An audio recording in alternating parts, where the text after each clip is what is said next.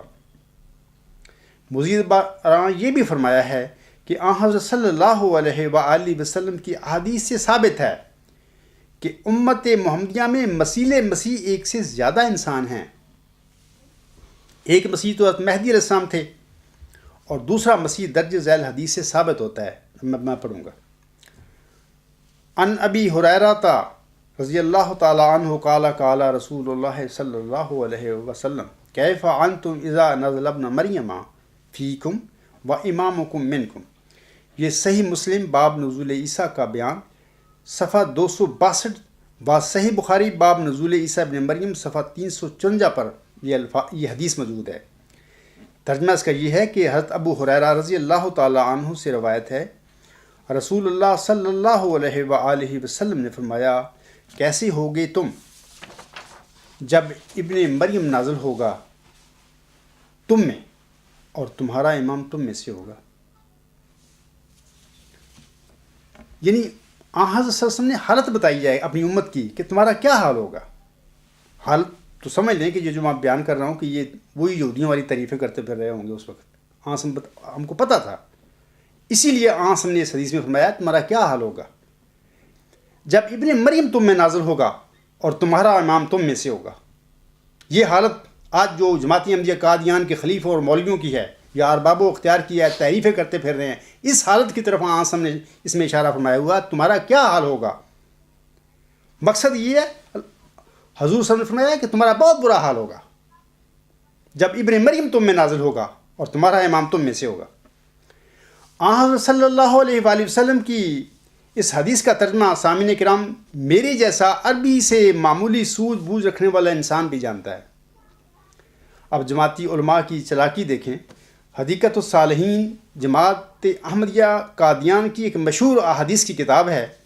اس کتاب کے صفحہ نمبر 898 پر حضرت صلی اللہ علیہ وآلہ وسلم کی یہی حدیث درج کی گئی ہے، اور اس حدیث کا جو ترجمہ کیا گیا ہے وہ بھی ملاحظہ فرمائیے۔ لکھا گیا ہے کہ حضرت ابو ہریرہ رضی اللہ تعالی عنہ بیان کرتے ہیں کہ حضرت صلی اللہ علیہ وآلہ وسلم نے فرمایا تمہاری حالت کیسی نازک ہوگی۔ نازک کیا ہے؟ تم تو تعریفیں کرتے پھر رہے ہو۔ تمہاری حالت کیسی نازک ہوگی جب ابن مریم یعنی مسیح مبعوث ہوگا۔ آگے لکھا ہے جو تمہارا امام اور تم میں سے ہوگا۔ اس حدیث کے ترجمہ میں سامعین کرام با کا ترجمہ جو کر کے امامت کو نازل ہونے والے کی طرف پھیر کر حدیث کی معنوی تعریف کر دی گئی ہے۔ یعنی رسول اکرم صلی اللہ علیہ وسلم تو فرما رہے ہیں جب وہ آئے گا مسیح عیسیٰ ابن مریم تو تمہارا کیا حال ہوگا؟ وہ یہ حال ہوگا تم میں سے امام تمہارا ایک موجود ہوگا، اگرچہ وہ نام کا ہوگا۔ تم اس وقت باجماعت ہوگے، اگرچہ نام کا گمراہ وہ امام ہوگا، کیونکہ اگر امام گمراہ نہیں ہوگا تو نازل ہونے والے کی ضرورت کیا ہے؟ جب حضرت صلی اللہ علیہ وسلم فرما رہے ہیں کہ تم میں ابراہیم مریم نازل ہوگا، اس کا مطلب ہے اس کے نازل ہونے کی ضرورت ہے، اور نازل ہونے والے کی تب ضرورت پڑا کرتی ہے جب زمین والے گمراہ ہو جایا کرتے ہیں۔ حضرت صلی اللہ علیہ وسلم نے اتنا فرمایا ہے کہ تم اس وقت باجماعت ہوگے، تم بکھرے ہوئے نہیں ہوگے کہ تم بغیر کسی امام کے ہوگے، فرمایا تمہارا ایک امام ہوگا جو تم میں سے ہوگا۔ آگے اس حدیث میں حضرت صلی اللہ علیہ وسلم فرما رہے ہیں سامعین کرام، یہ جو میں نے ابھی فرمایا ہے کہ ابن مریم کے نزول کے وقت امت محمدیہ میں امام زمین پر موجود ہوگا۔ حضرت صلی اللہ علیہ وآلہ وسلم کی حدیث کی معنوی تعریف کرنا کیا جرم نہیں ہے کہ یعنی اس میں اور کی بجائے جو ملا کر امامت نازل ہونے والے کی طرف پھیر دی؟ یعنی اس حدیث کو بھی جو اصل ماؤز ذکی غلام مسیح زماں کے متعلق آنس میں فرمائی ہے، حضرت امام مہدی و مسیح موعود السلام کی طرف پھیر رہے ہیں اس حدیث کو۔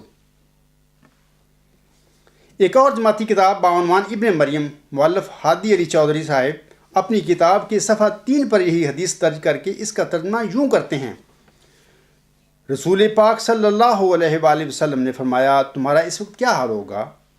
تم کس قدر خوش قسمت ہوگے، تم تعریفیں کرتے پھر رہے ہو۔ تم یہ خوش قسمتی کی بات ہے کہ یہ بد قسمتی کی بات ہے؟ تم کس قدر خوش قسمت ہوگے جب تم میں ابن مریم نازل ہوگا اور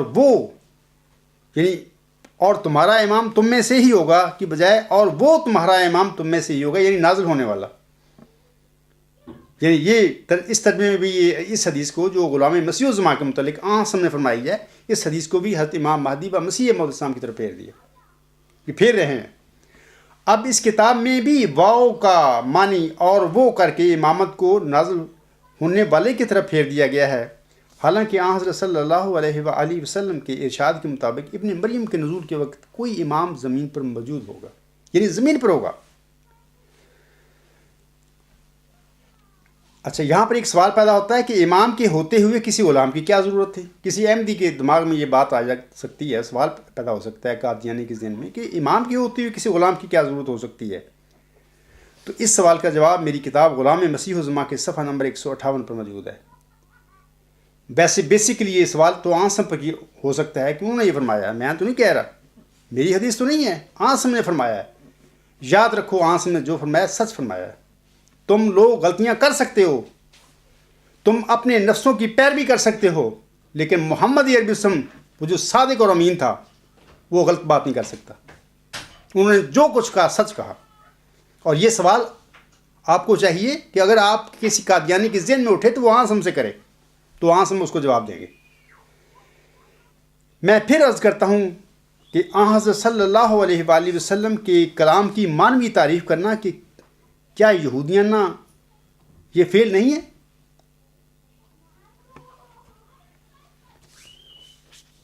میں 5ویں مثال آپ کو دیتا ہوں حدیث کی پھر معنوی تعریف کی۔ حضرت ابو ہریرہ رضی اللہ تعالیٰ عنہ نے حضرت صلی اللہ علیہ وآلہ وسلم سے مجددین سے متعلق ایک حدیث مشکاہ شریف میں روایت کی ہے۔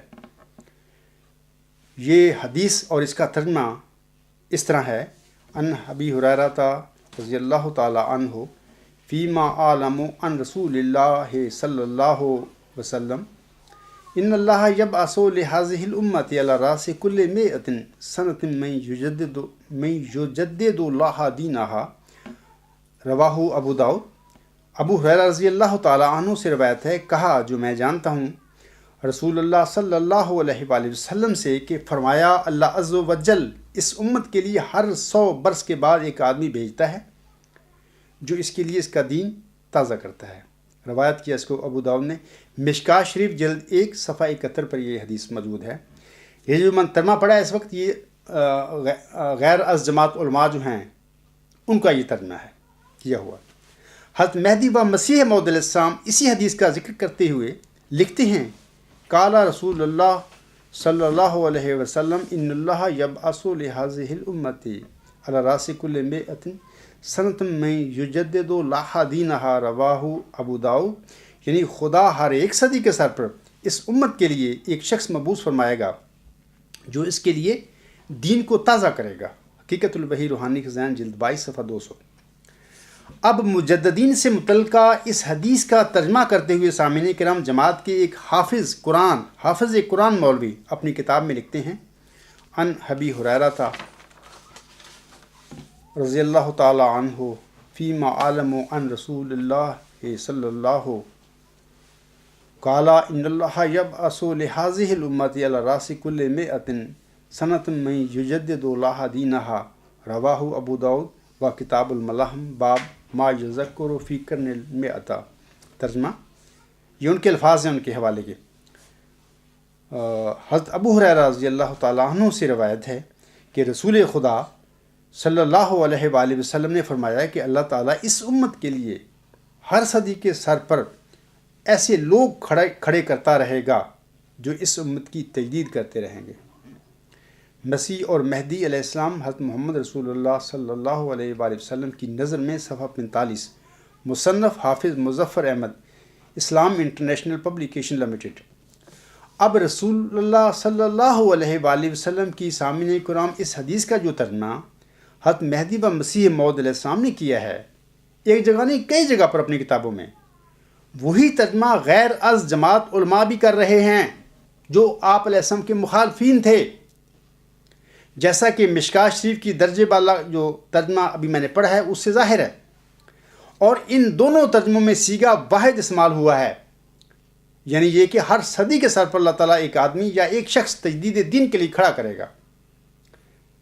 لیکن جماعتی تنخواہ دار مولویوں نے اس حدیث کے ترجمہ میں مانوی تعریف کرتے ہوئے اس کا ترجمہ صیغہ واحد کی بجائے صیغہ جمع کیا ہوا ہے، صیغہ جمع میں کیا ہے، یعنی یہ کہ اللہ تعالیٰ اس امت کے لیے ہر صدی کے سر پر ایسے لوگ کھڑے کرتا رہے گا جو اس امت کی تجدید کرتے رہیں گے۔ اب سوال یہ ہے کہ احمدی انتخابی خلفان نظام جماعت کے مولویوں سے جو ترجمہ اس حدیث کا کروایا ہے وہ ٹھیک ہے یا کہ حضرت مہدی و مسیح موعود علیہ السلام کا ترجمہ ٹھیک ہے؟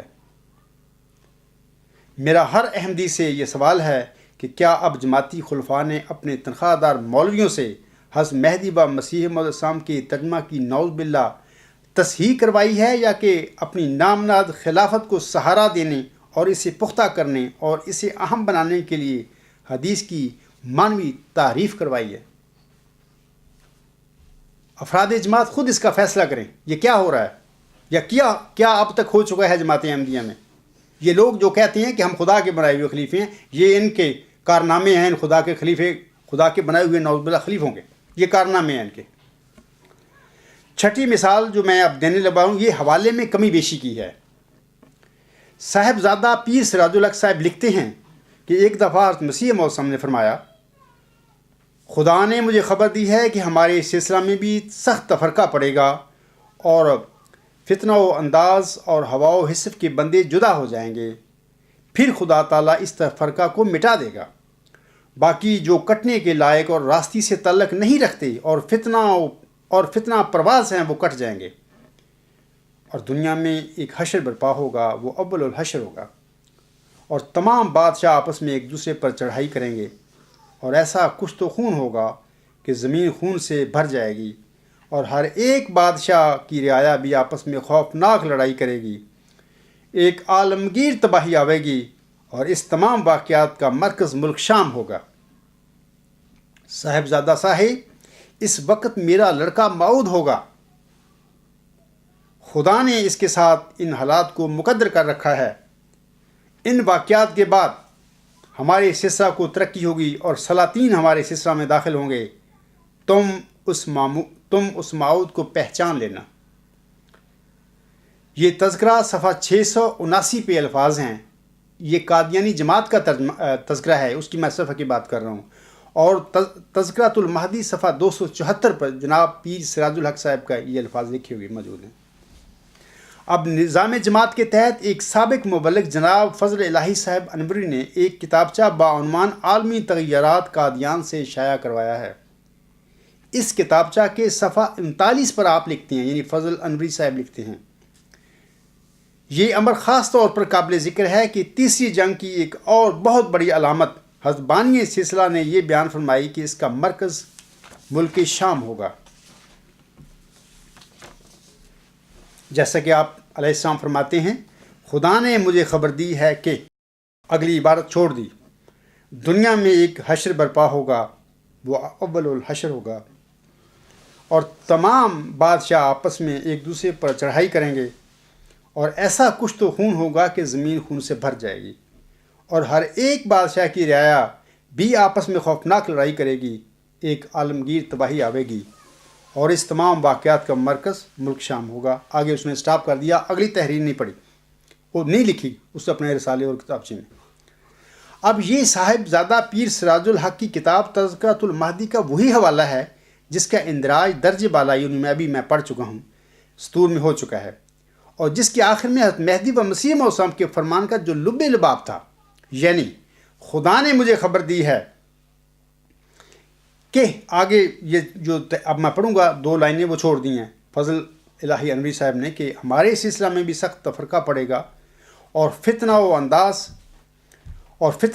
اور ہوا و حس کے بندے جدا ہو جائیں گے، پھر خدا تعالیٰ اس تفرقہ کو مٹا دے گا، باقی جو کٹنے کے لائق اور راستی سے تعلق نہیں رکھتے اور فتنہ پرداز ہیں وہ کٹ جائیں گے۔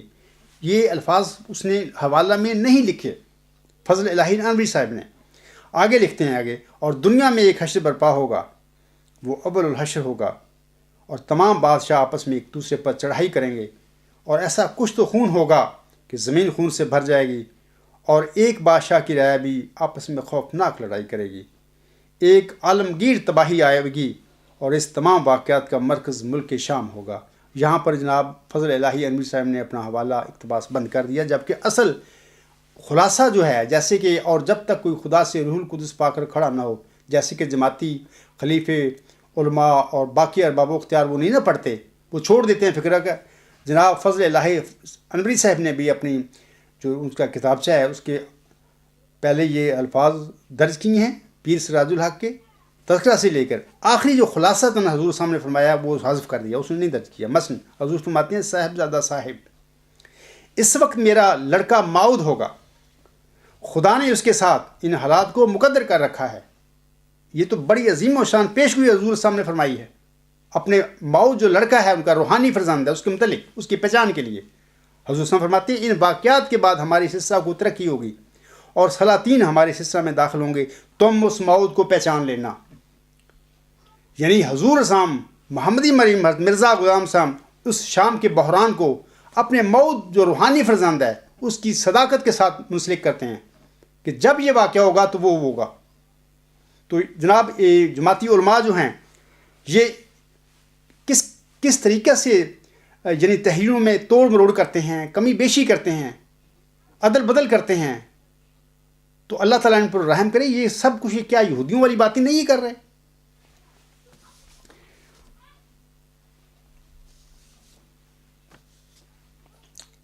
ان الفاظ کے سامعین کرام حذف کرنے کی وجہ یہ ہے کہ بزور طاقت بننے والا جماعتی مسلم ماؤد تو 1965 میں وفات پا کر اس دنیا سے رخصت ہو چکا ہے، اور اس کے 52 سالہ دور اقتدار میں نہ تو کوئی ایسی عالمی جنگ ہوئی جس کا مرکز ملک شام ہوا ہو، اور نہ ہی کوئی بادشاہ اس سلسلہ میں یعنی جماعت احمدیہ میں داخل ہوا۔ لہذا حضرت مہدی و مسیح موعود علیہ السلام کے اس پیمانہ کے مطابق